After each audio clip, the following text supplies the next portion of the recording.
Alright guys, I'm going to make another hog splitter, but I don't have enough steel. So I'm going to have to do what's called the hada technique. So I've got 4 pieces of 5160 spring steel that I've cut up here, 2.5 inches wide, 9 inches long. It's just over 1/4 of an inch, and I think this might be enough steel. So I'm going to have to forge weld these together just like you would be for Damascus, but it's not going to be Damascus because it's all the same kind of steel.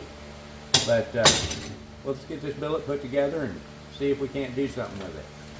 Alright, so I'm going to get my steel cleaned off and get it clamped. Now, my steel is still curved like a spring, but I think I can squeeze one end of it and weld it, and I think my vise is plenty strong enough to compress the other end and weld it. And then I'm going to weld all of my seams closed just to give me a better chance of success.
Alright, we got that one welded up. So I was actually thinking about it. That thing's 9 inches long and 2.5 inches wide.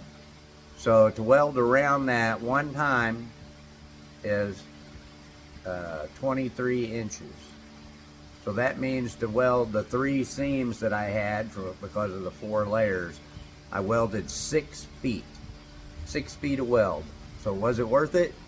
Yes, it's worth it because it's going to keep the oxygen out for my initial forge weld. I don't have to worry about building up any forge scale or anything like that. I also, you saw, shot just a little bit of WD-40 in it. So I've welded 3 sides, both ends and one side. And then I come in on the other side and I welded 1/3 of the way in and 1/3 of the way in from the ends. And I left that center third open. I sprayed some WD-40 in there. The heat drew it right in. And it's going to give me another layer of protection. So I'm not going to get to light this forge today. It's a little bit late now, but when I light the forge tomorrow, I won't have any issues. I did leave a couple little pinholes in it so that the WD-40 can burn out whenever I stick it in the forge. I don't want to put it in the press and possibly end up with a loud pop, but I never had that happen yet, but I hear it's possible. So there it is. I got that billet welded up, the hada technique, stacking up the same kind of steel to increase the amount of steel that I have for this hog splitter project. So I'll light the forge up and we'll get to it. Alright guys, just letting you know I'm hot. I've already been doing some forging. But I'm gonna go get the billet for the hada technique, and we'll get it in the forge.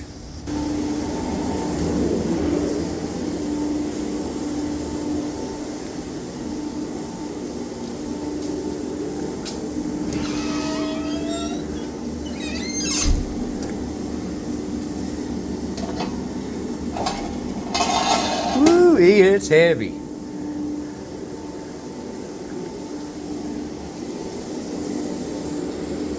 Oh my goodness. All right, so here's the billet. 4 layers of 1/4 inch plus leaf spring. We're gonna get it in there. The hada technique, one kind of steel.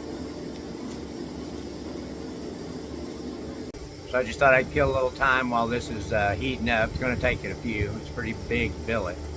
So the hada technique. I'm doing this technique because I don't have a big enough piece of steel to make what I want. So the hada technique is I'm taking the same steel, I'm stacking it up, I'm gonna forge weld it together, just like you would Damascus. But it's not gonna be Damascus. I'm sure you won't see any grain or layers or anything like that in it.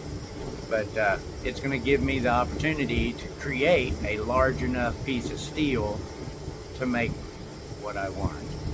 So I had a few people ask questions one time about the deer behind me here.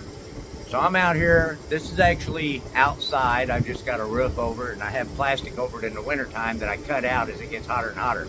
I got big holes cut in it right now and breeze blowing through. So, but the deer head back here, so my wife and I, we go out and we forage mushrooms a lot and everything, and this is a 1 in a billion deer. So we're walking through the woods and I spot what I thought was a natural shed off in the distance. I'll start walking over there, and when I get there, I'm shocked. So this deer, nice looking buck, really nice.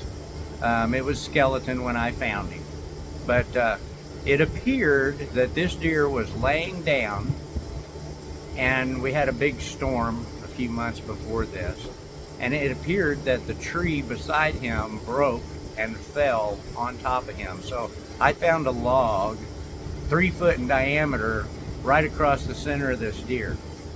I've never seen anything like that, but I brought him home. He keeps me company. His name's Joe Peshi. The reason why his name's Joe Peshi is you can't really tell, but he has a little bit of a toupee going on there, and he's been like that since I found him. But yeah, so that's the story on this deer skull behind me. It was a find in the woods.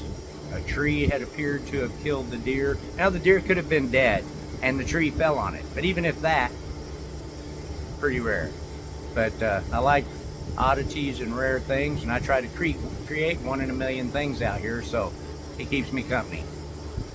So because it's so hot, it's looks like a little bit after noon right now.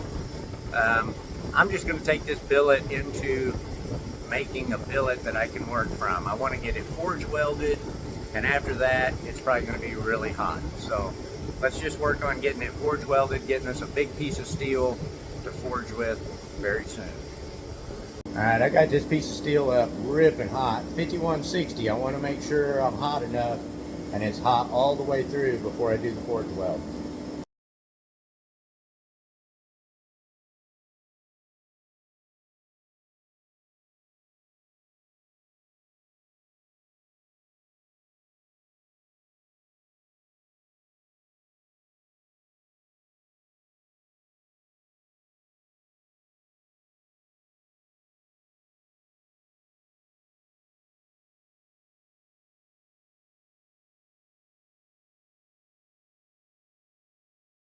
All right, so here's the hada bar.